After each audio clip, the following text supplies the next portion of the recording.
నేను ఫేక్ అవ్వడానికి ఫేక్ అయి ఉంటే నేను మీడియా ముందుకే వచ్చి రాసుకున్న కథ కూడా ఉంది నా దగ్గర అని చెప్పాను. మీరు చూస్తామన్నారు. అసలు ఎలా చనిపోయాము, అసలు మనం దేనికోసం పుట్టామని అడిగాను.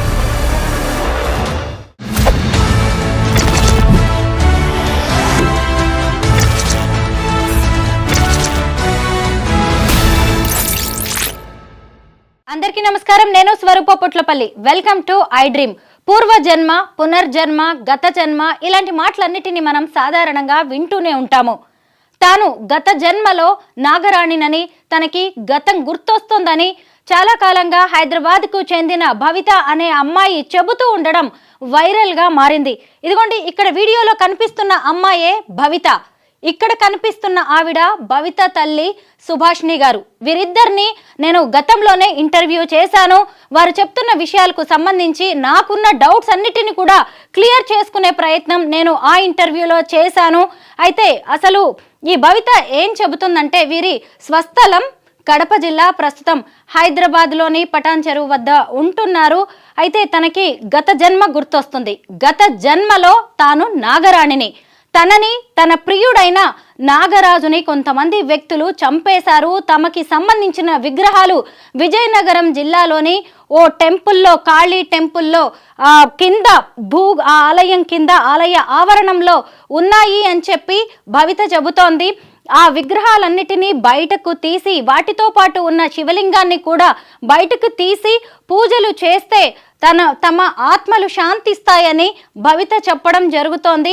అయితే భవిత తాను పూర్వజన్మలో నాగరాణిని, తనకు గతం గుర్తొస్తోందని చెప్పడానికి కొన్ని సాక్ష్యాలు కూడా చెబుతోంది. తనకి నాదస్వరం విన్నా పడదని, తనకి కలలో ఎప్పుడు చూసినా పాములు వస్తాయని, తాను నిద్రపోయిన తర్వాత తెల్లవారుజాము వరకు తాను నాగలోకానికి వెళ్తానని, నాగు పాములతో తాను మాట్లాడతానని, అలాగే తన తల్లిదండ్రులతో కూడా తను మాట్లాడతాను అని, వాళ్ళు కూడా సర్పాలేనని ఆమె చెప్పడం జరిగింది. అలాగే ఇంకొకటి ఏంటంటే, తాను ఎక్కడికి వెళ్ళాలన్నా కానీ తన చుట్టూ పాములు ఉంటాయని, తాను చదువుకోవాలని ప్రయత్నించిన, తనకిష్టమైన మోడలింగ్ చేయాలని ప్రయత్నించినా కానీ పాములు తనల్ని ఎక్కడికి వెళ్లకుండా కాళ్ళకి చుట్టేసుకొని కింద పడేసి చివరికి మంచాన పడేలా కూడా చేశాయని, ఇలా తన చుట్టూ ఒక సర్ప ప్రపంచం అనేది తిరుగుతూ ఉందని నాకిచ్చిన ఇంటర్వ్యూలో భవిత చెప్పడం జరిగింది. అలాగే భవితకి ఇవన్నీ ఆమె 9 ఏళ్ల వయసు ఉన్నప్పుడు గుర్తొస్తున్నట్టుగా తన తల్లి అయిన సుభాషిణి గారు కూడా చెబుతున్నారు. అంటే తాను కడుపులో ఉన్నప్పుడే సుబ్రహ్మణ్య స్వామికి ఎక్కువగా పూజలు చేయడం వల్ల ఆ ప్రభావం కూడా ఆమె మీద పడి ఉండవచ్చని సుభాషిణి గారు నమ్ముతూ ఉన్నారు. అయితే ఆ తర్వాత ఆమెకు 18 ఏళ్ల వయసు వచ్చేసరికి ఒంటి మీద నుంచి కుబుసం లాంటిది ఒక లేయర్ ఊడిపోతూ ఉంది. అది కూడా ప్రతి పౌర్ణమికి జరుగుతూ ఉంటుందని భవిత చెప్పడం జరిగింది. అలా ప్రతిరోజు తన జీవితంలో తన కలలోకి సర్పాలు వస్తాయని ఆమె చెప్పింది. పైగా నాకు ఇచ్చిన ఇంటర్వ్యూలోనే ఆమె ఇంకొక విషయాన్ని కూడా చెప్పడం జరిగింది. తన ప్రియుడు చనిపోయాడు, పైగా అతను మళ్ళీ పుట్టాడు, మేమిద్దరం కలుసుకునేది కూడా ఉంది అని ఆమె చెప్పారు. అయితే తర్వాత ఈమె 101 రోజుల మౌన దీక్ష చేశారు. కడప జిల్లాలోని పలు ఆలయాల్లో కూడా ఆమె పూజలు చేయడం అనేది జరిగింది. మనం కొన్ని విజువల్స్లో, కొన్ని ఇంటర్వ్యూస్లో కూడా సుభాషిణి గారిని, భవితని కూడా చూసాం. అలాగే గుంటూరు జిల్లాకు వెళ్ళి వారు ప్రత్యేక పూజలు చేశారు కొన్ని ఆలయాల్లో. ఆ తర్వాత దీక్ష అయిపోయిన తర్వాత వీరిద్దరూ హైదరాబాద్ వచ్చారు. హైదరాబాద్ వచ్చిన తర్వాత మళ్ళీ ఇలాగా నాగరాజుకి సంబంధించిన విషయాలు చెబుతున్నారు. అయితే ఈ విషయంలో ఈ ఎపిసోడ్లకి కొత్తగా ఈ తల్లి కూతుళ్లతో పాటు ఈమె ప్రియుడిగా చెప్తున్న మరో వ్యక్తి కూడా వచ్చారు. అయితే తన గత జన్మలో తన పేరు నాగ వైష్ణవి అని, తన ప్రియుడి పేరు నాగ కార్తికేయుడు అని కూడా భవిత చెప్పడం జరిగింది. అయితే భవిత చెప్పిన తన ప్రియుణ్ణి నేను కలుసుకున్నాను అన్న ఆ వ్యక్తిని కూడా ఈ మధ్య వీరిద్దరూ మీడియా ముందుకు తీసుకొచ్చారు. కొన్ని ఛానళ్లకు అతను కూడా ఇంటర్వ్యూ ఇవ్వడం అనేది జరిగింది. ఆయన మరెవరో కాదు, గుంటూరు జిల్లాకు చెందిన శ్రీనివాస్. ఆయన ఒక గుడిలో పూజారిగా పనిచేస్తూ ఉన్నాడు. ఆయన ఈ మధ్య హైదరాబాద్కి వచ్చి ఓ గుళ్ళో కూర్చొని వీరు ఇంటర్వ్యూలు ఇచ్చారు. చాలామందికి ఉన్న డౌట్స్ను కూడా క్లారిఫై చేయడం అనేది జరిగింది. అయితే మరి అతనే నీ ప్రియుడు గత జన్మలో అని చెప్పడానికి ఉన్న ఆధారాలు ఏంటి అని భవితను అడిగినప్పుడు ఆయన చనిపోయినప్పుడు మా ఇద్దరిని కొంతమంది శత్రువులు చంపేశారు, ఆ టైంలో ఇక్కడ బాణపు గుర్తులు ఉన్నాయి, ఆయన ఆ బాణపు గుర్తు కూడా ఆయనకి ఉంది అని ఇలా రకరకాలుగా వాళ్ళిద్దరికి సంబంధించిన గుర్తులకి సంబంధించి కూడా ఈ భవిత చెప్పడం అనేది జరిగింది. ఆ తర్వాత కొద్ది రోజులకి ఆయన మళ్ళీ గుంటూరు వెళ్ళిపోయారు. అయితే ఈ విషయం ఎప్పుడైతే బయటకు వచ్చిందో వీరిద్దరి ఇంటర్వ్యూలు, అలాగే ఆ శ్రీనివాస్ అనే వ్యక్తి ఇంటర్వ్యూలు బయటకు వచ్చాయో ఆ తర్వాత మరికొందరు కూడా నేను కూడా నీ ప్రియుణ్ణి అంటూ వీడియోలు చేయడం మొదలుపెట్టారు. అలాగే వీరు వేరే వ్యక్తి దగ్గర 3 లక్షలు తీసుకున్నారంటూ కూడా ప్రచారం కొత్తగా మొదలైంది. దీంతో సుభాషిణి అలాగే భవిత వారింటి వద్ద హైదరాబాద్లో ప్రెస్ మీట్ నిర్వహించారు. ఆ ప్రెస్ మీట్లో వాళ్ళు ఏం మాట్లాడారో ఇప్పుడు ఒకసారి చూద్దాం. అందరికీ నమస్తే అండి. ఈ ప్రెస్ మీట్ కారణం అనేది విజయనగరం సంబంధించిన అశ్విన్ గారు కొన్ని ఇంటర్వ్యూల్లో కూడా మేము ఆ వ్యక్తిని, ఆ గత జన్మకు సంబంధించిన వ్యక్తిని తీసుకొస్తామని మీడియా ముందుకు ఫస్ట్ నుంచి చెప్పడం జరిగింది. తీసుకొచ్చిన తర్వాత కూడా ఎవరో ఒక వ్యక్తిని తీసుకొని వచ్చి పాప మీద ట్రోలింగ్ చేశాడు. అతను ఎవరు, అతను తీసుకొని రావాలి కదా, డైరెక్ట్గా తీసుకొని వచ్చి ఫేస్ టు ఫేస్ మాట్లాడాలి. ఎక్కడో నువ్వు వీడియో చేసి మాట్లాడించడం కాదు కదా. 3 లక్షలు తీసుకున్నాను మీడియా అంతా రాండి అన్నారు కదా, మీడియా వాళ్ళ ముందని ఆయన 3 లక్షలు మాకు ఇచ్చాడా, ఎవరికి ఇచ్చారు, ఫేస్ టు ఫేస్ మాట్లాడాలి.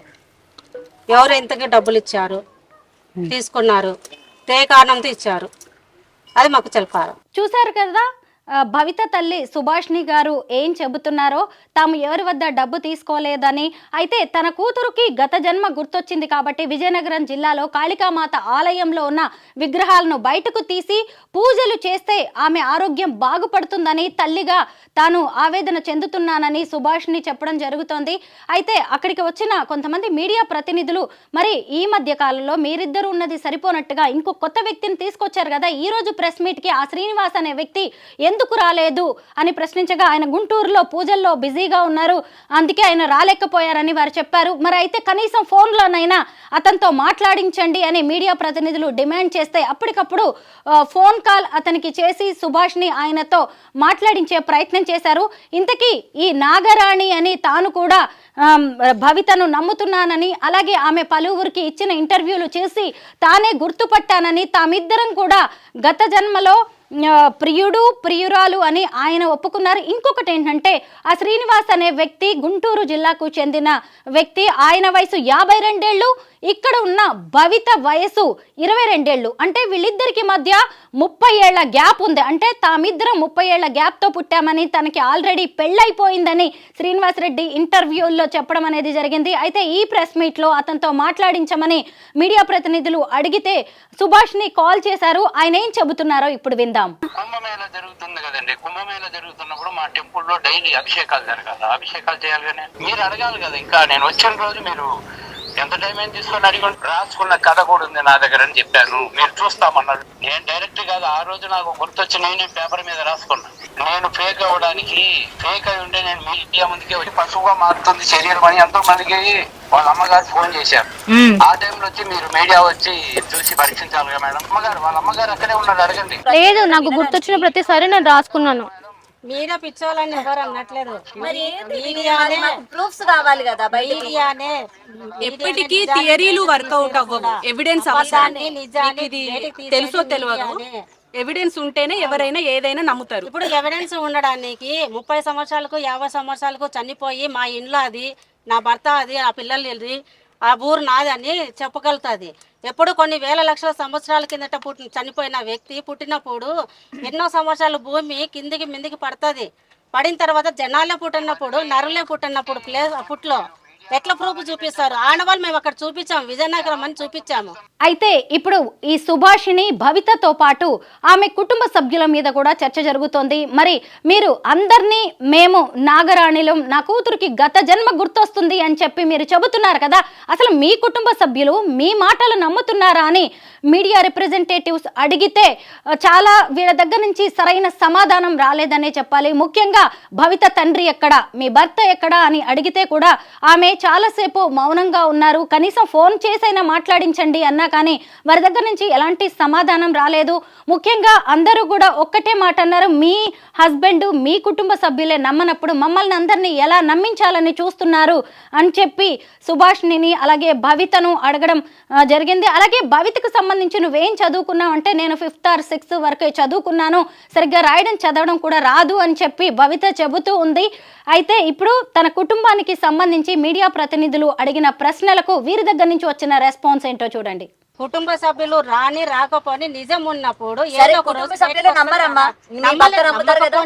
మీరు నేను చూపించేది వాస్తవాలనికి నేను ఎక్కడ చెప్పాను, విజయనగరానికి గుడి గురించి చెప్పాను. అది వెలికి తీయాలండి, మా ఫ్యామిలీకి ఎఫెక్ట్ కొడుతుంది, పాపకు కూడా ప్రాబ్లం అవుతుందండి. అది తీస్తే కనుక మా కాడికి కంప్లీట్ అవుతుంది, పాప లైఫ్ ఇంజక్షన్ వేసి చంపేయమని చెప్పారు నా కుటుంబ సభ్యులు. మరి నిజాన్ని నేను బయటకు పోరాడుతున్నా, నేను నా బిడ్డ కోసం నేను పోరాడుతున్నా. అందరూ వదిలేసినట్టు నేను తల్లిని వదిలేస్తున్నా, కన్న తల్లిని. ఏ కన్న తల్లి వదిలేస్తుంది బిడ్డల్ని? ఇప్పుడు మీరైనా వదిలేస్తారా మీ తల్లి? తన భర్త తన కూతురు ఇలా గత జన్మ గురించి మాట్లాడుతుంటే ఇంజెక్షన్స్ ఇచ్చి చంపేయమని చెప్పాడని, అందుకే తాను దూరంగా ఉంటున్నానని, తన బిడ్డ కోసం తాను ప్రయత్నిస్తున్నానని సుభాషిణి చెబుతున్నారు. అయితే మొత్తం మీద అక్కడికి వచ్చిన మీడియా ప్రతినిధులు రకరకాల ప్రశ్నలు వీరిని వేయడం జరిగింది. అయితే చాలా వాటికి వారి దగ్గర సరైన సమాధానం లేదు. ముఖ్యంగా ఈ భవితకి సంబంధించి కూడా వారు కొంతమంది అయితే పర్సనల్గా ఇంటర్వ్యూ చేయడం జరిగింది. అసలు నాగమణి అంటే ఏంటి, నాగబంధనం అంటే ఏంటి, అసలు ఈ నాగ కార్తికేయుడు నిజమేనా, మీరందరూ కలిసి ఎందుకు ఇలా ఒక డ్రామా ఆడుతున్నారు అంటే అడిగిన ప్రశ్నలకు కూడా వీరి దగ్గర నుంచి సరైన సమాధానాలు రాలేదు. పాతాళ లోకంలో ఉంటుంది, లోకం కింద మన భూమి కింద ఉంటుంది. నేను బుక్కులేం చదవను, తర్వాత సినిమాలు కానీ ఇవన్నీ చూడట్లేదు కూడా.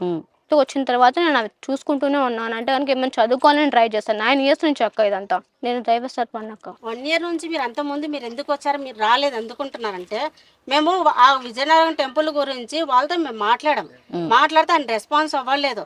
రెస్పాన్స్ అవ్వకపోయేసరికి నాకు పాప వాళ్ళతో కూడా మేము చెప్పించాము, యాగరెడ్డి గారితో కూడా చెప్పించాము, పాపకి ఇబ్బంది అవుతుంది, ఒక్కసారి వాళ్ళతో మాట్లాడండి వెళ్దాం అంటే వాళ్ళ భార్య లేపుతుంది, లేదంటే వాళ్ళ కొడుకులు ఫోన్ లిఫ్ట్ చేస్తున్నారు అన్నాడు. నేను కూడా ఫోన్ చేసినప్పుడు వాళ్ళ నాన్న మాట్లాడలేదు, వాళ్ళ కొడుకే మాట్లాడినాడు. మా నాన్నగారికి ఇష్టం లేదండి తీయడానికి అన్నాడు. ఆ రికార్డింగ్ నా దగ్గర ఉంది. వాళ్ళ కొడుకే మాట్లాడినాడు, వాళ్ళ నాన్న మాట్లాడలేదు. నేను ప్రసాద్ గారితో కూడా నేను ప్రసాద్ గారితో మాట్లాడించినప్పుడు కూడా ఆయన మాట్లాడలేదండి. ఆయన కనుక ఫోన్ చేస్తే కనుక మాకు ఫోన్ ఇవ్వద్దండి, ఆవిడతో మాట్లాడతా అని చెప్పాడు. అవన్నీ నా దగ్గర ఉన్నాయి, నేను తీసుకొని పోతా విజయనగరానికి. నేను విజయనగరం టెంపుల్లో విగ్రహాలు లేకపోతే కనుక మీరు మమ్మల్ని ఏ పరీక్షించుకుంటారో, ఏ శిక్ష వేస్తారో వేయనని చెప్తున్నాను నేను ప్రతి ఒక్కరికి. మా తప్పు మీరు ఇప్పుడు నిజాన్ని బయటకు తీసేది, అబద్ధాన్ని బయటకు తీసేది కూడా మీడియానే. నేను మీడియాని సపోర్ట్ ఎందుకు తీసుకున్నా అంటే నిజాన్ని బయటకు తీస్తారనే నమ్మకంతో నేను మీడియాని కలిశాను. అంతేకాని నేను మోసం చేసిన జనాలతో నేను సొమ్ము తీసుకుంటున్నా, ఇంకొకరి దగ్గర నేను మోసం చేసుకొని దాచుకుంటున్నా కాదు. ఏదో కొంతమంది అంటున్నారు కదా, ఒక్కొక్కరి మగపిల్లలకి పెళ్ళిళ్ళు కాకుంటే వాళ్ళకు పరిహారం చేస్తుందని. నా ఇంటికి ఎవరు క్యూ కడుతున్నారు చూపించండి. మీడియా నమ్ముకొని వచ్చిన నేను మీడియా ముందుకు ఎందుకు వచ్చిన, మీడియా వాస్తవాలు బయటకు తీస్తుందని. నా దగ్గర తప్పు ఉంటే కనుక మీడియా ముందని ఏ శిక్ష వేస్తారో వెయ్యండి. గవర్నమెంట్తోనే నేను ముందు వెళ్ళడానికి తీయడానికి నేను సిద్ధంగా ఉండా. గత 10 నెలలుగా భవిత అలాగే సుభాషిణి ఈ గత జన్మ గురించి, అలాగే నాగరాణి, నాగ ప్రపంచం గురించి, నాగలోకం గురించి, నాగమణి గురించి అనేక ఇంటర్వ్యూల్లో అనేక స్టూడియోలకు వెళ్ళి మాట్లాడడం అనేది జరిగింది. మొత్తం మీద వీరు కొన్ని విషయాలు చెబుతున్నా, అయితే వీరు చెప్పిన దాంట్లో నిజం ఎంత అబద్ధం ఎంత అనేది ఇంటర్వ్యూలు చూస్తున్న మీ అందరికీ తెలుసు, వీళ్ళని దగ్గర నుంచి చూస్తున్న మీడియా ప్రతినిధులకు కూడా అర్థమవుతూనే ఉంది. అయితే ఎవరికైనా గత జన్మ గుర్తొచ్చినా కానీ దానికి సంబంధించి డీల్ చేసే విధానం ఇది కాదు.